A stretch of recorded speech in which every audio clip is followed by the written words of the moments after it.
Wicked King Jehoram was on the throne.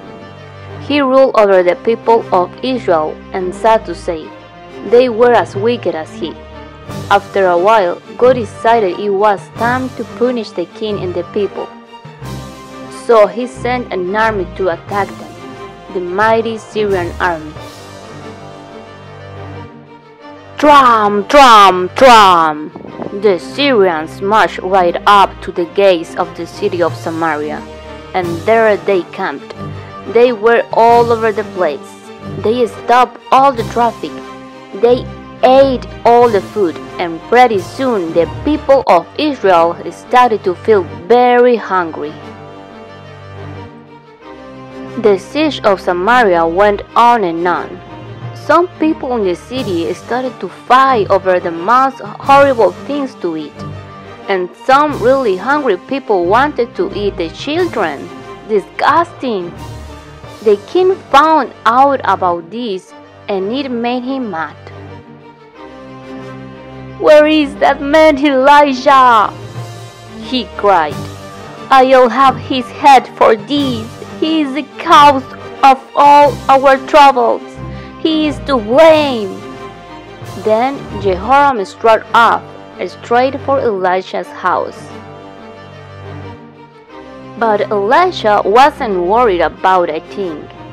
He sat calmly in his house with the elders of the city, and just as King Jehoram started to head toward him, God told Elisha the king was coming.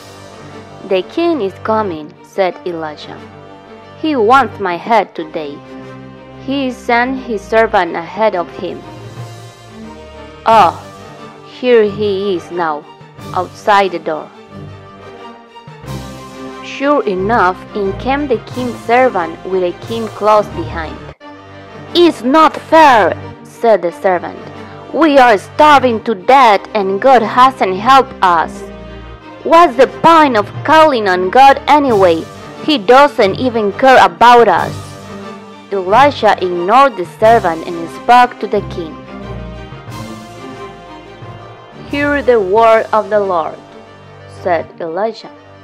"About this time tomorrow, there will be so much food around it will be cheap to buy." The king listened and said nothing, but his servant began to laugh scornfully. "Ha!" he said. "God would have to open the sky and drop the food down for that to happen." Elisha turned to the man. "You will see it," he said, "but you won't eat any of it." The servant was puzzled by this. How could he see all this promised food and yet not eat any of it? Meanwhile, outside the city walls, there were 4 poor, miserable men. They were hungry and dirty, and what was even worse, they were sick with leprosy. They lived outside the city all the time, and ate scraps of food which kind people gave to them. But now even the scraps had stopped coming. One of the lepers had been thinking.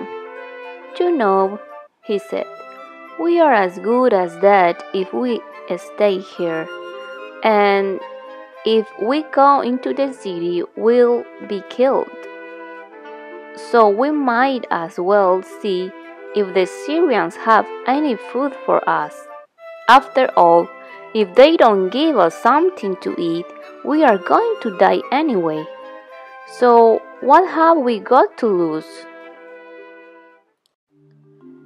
The other lepers thought this was reasonable, so they hobbled off to visit the Syrians. But to their surprise, when they went to the Syrian camp, they couldn't find any Syrians. They found tents and baggage and clothes and food, but no Syrians. What had happened to the Syrian army? Well, during the night, God had made the Syrians think that a huge army was coming down on them.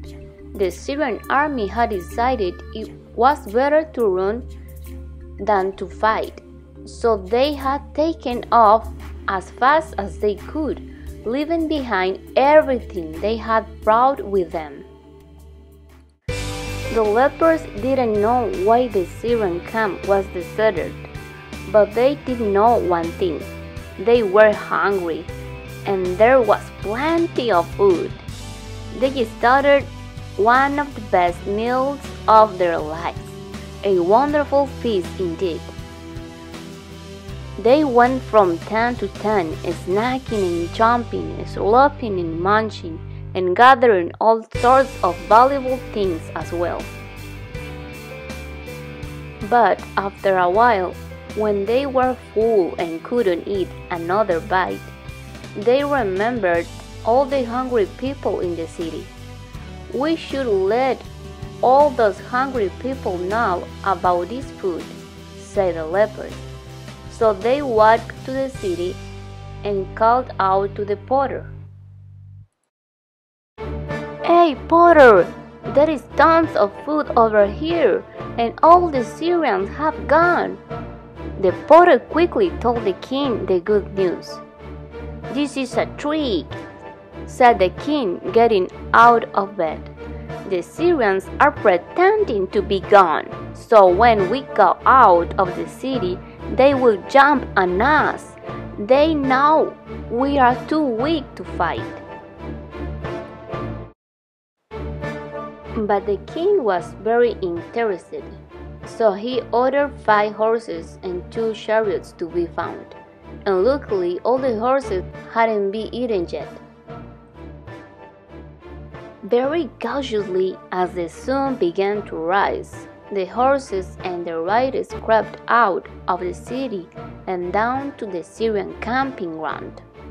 But nothing happened. No arrows came whizzing out of the sky, no trumpets blew, and no Syrians attacked. On they crept, looking at the deserted camp. It was a strange and wonderful sight.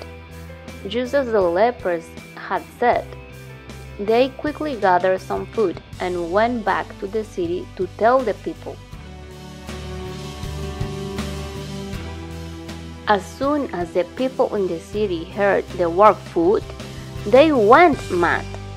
They shouted and ran about and charged through the gates like a stampede of wild animals. They were so hungry they completely forgot their manners. God was good to the inhabitants of Samaria.